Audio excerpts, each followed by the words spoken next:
Hello friends, welcome back to my YouTube channel pharmacist educator पे।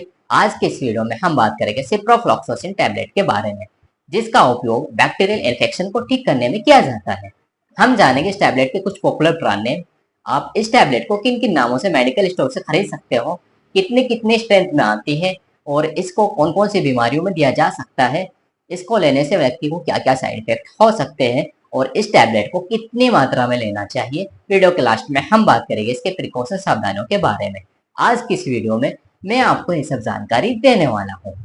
Ciprofloxacin एक fluoroquinolone class की antibiotic में आती है, जो कि एक प्रकार का ब्रॉड स्पेक्ट्रम एंटीबायोटिक है, जिसका उपयोग बैक्टीरियल इन्फेक्शन को ठीक करने में किया जाता है।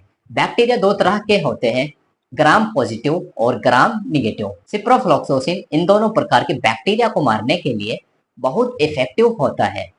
अगर बात की जाए सिप्रोफ्लॉक्सासिन काम कैसे करता है, जो बैक्टीरिया होते हैं, बैक्टीरिया के पास अपना अपना डीएनए होता है और डीएनए से ही मल्टीपल बैक्टीरिया होते हैं। 2 के 4, 4 के 8 बैक्टीरिया होने की वजह से बैक्टीरियल इन्फेक्शन हो जाता है। तो क्या होता है, जो बैक्टीरिया होते हैं इसके पास अपना डीएनए होता है, जिसको रेप्लिकेशन करना पड़ता है मल्टीपल होने के लिए। रेप्लिकेशन करता कौन है? डीएनए। और डीएनए के पास ही एक ऐसा एंजाइम होता है इसकी वजह से बैक्टीरियल इन्फेक्शन हो जाता है, जिसका नाम है डीएनए गायरेज। डीएनए गायरेज ही एक ऐसा एंजाइम है जिसकी वजह से बैक्टीरियल इन्फेक्शन हो जाता है। जब सिप्रोफ्लॉक्सासिन लिया जाता है तो सिप्रोफ्लॉक्सासिन डीएनए गायरेज को रोक देता है, इसकी वृद्धि को रोक देता है और बैक्टीरियल इन्फेक्शन ठीक हो जाता है। इस प्रकार से यह अपना कार्य करती है। अब हम बात करते हैं इसके कुछ पॉपुलर ब्रांड नेम की। इसके पॉपुलर ब्रांड नेम हैं जैसे कि Cipro tablet, Ciprobid tablet, Ciproflox tablet, Ciplox tablet. यह इसके कुछ पॉपुलर ब्रांड नेम हैं और हो सकता है इनके अलावा भी और अन्य ब्रांड नेमों से ये मेडिसिन मिल सके। जो इसका शार्ट नेम, जेनेरिक नेम होता है, वह सेम होना चाहिए, सिप्रोफ्लॉक्सासिन टैबलेट। और साथ ही अगर इसकी स्ट्रेंथ की बात की जाए तो यह टैबलेट 250 मिलीग्राम की स्ट्रेंथ में आती है, 500 मिलीग्राम की स्ट्रेंथ में आती है। अब हम बात करते हैं इसके यूज की। इसको किन किन बीमारियों में दिया जाता है। इसका उपयोग इंटेस्टाइन बैक्टीरियल इन्फेक्शन में किया जाता है।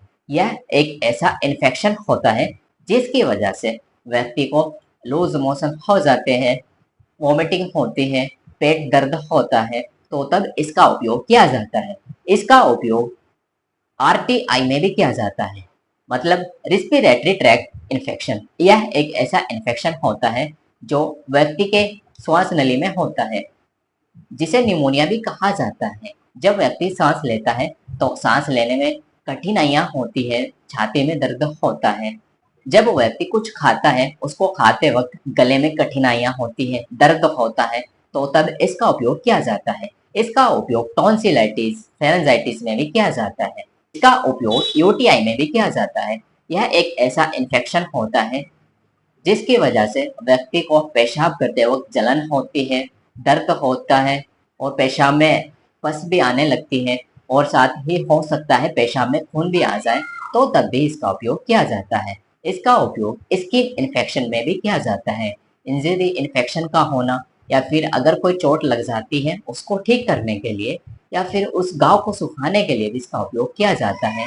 डेंटल इन्फेक्शन का होना, ईयर इन्फेक्शन का होना, जिसमें व्यक्ति को कान में दर्द होता है, कान में पस भी बनने लगती है।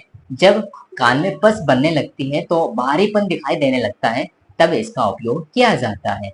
इसका उपयोग साइनोसाइटिस में भी किया जाता है। यह एक ऐसी बीमारी होती है जिसकी वजह से व्यक्ति के नाक के आसपास दर्द होता है, नाक से पानी बहाने लगता है, तो तब भी इसका उपयोग किया जाता है। इसका उपयोग वेजाइनल इन्फेक्शन में भी किया जाता है, जिसमें महिलाओं के जननांगों में सूजन आ जाती है, रेडनेस आ जाती है, व्हाइट डिस्चार्ज होने लगते हैं और साथ ही जब महिलाएं इंटरकोर्स करती हैं तो इंटरकोर्स करते वक्त बहुत ज़्यादा दर्द होता है, जो कि इन्फेक्शन होने के कारण होता है, तब भी इसका उपयोग किया जाता है। अब हम इसके यूज जानने के बाद इसकी डोज की बात करते हैं। आप इस टैबलेट का उपयोग अपने डॉक्टर की सलाह से ही करना, क्योंकि डॉक्टर इस टैबलेट को अकॉर्डिंग टू पेशेंट्स और एज के हिसाब से ही यह टैबलेट प्रिस्क्राइब करते हैं। अगर फिर भी इसकी कॉमन डोज की बात की जाए तो इस टैबलेट को 500 मिलीग्राम पर डे लिया जा सकता है। जो 250 मिलीग्राम की स्ट्रेंथ में टैबलेट आती है उसको दिन में 2 बार लिया जा सकता है आफ्टर मील्स, खाना खाने के बाद। अब हम बात करते हैं इसके साइड इफेक्ट की। अगर कोई व्यक्ति यह टैबलेट लेता है तो उसे क्या क्या साइड इफेक्ट हो सकते हैं।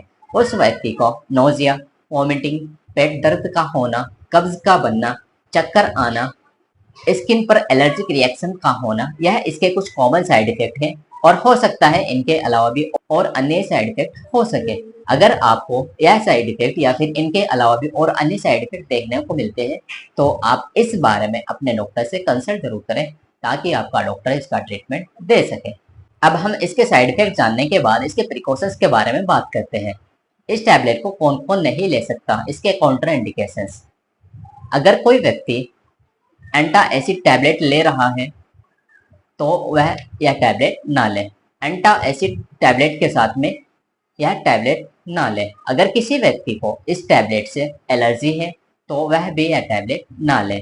अगर किसी व्यक्ति का लीवर डिसीज, किडनी डिसीज है तो वह भी यह टैबलेट ना ले। अगर कोई व्यक्ति अल्कोहल पीता है तो वह भी यह टैबलेट ना ले।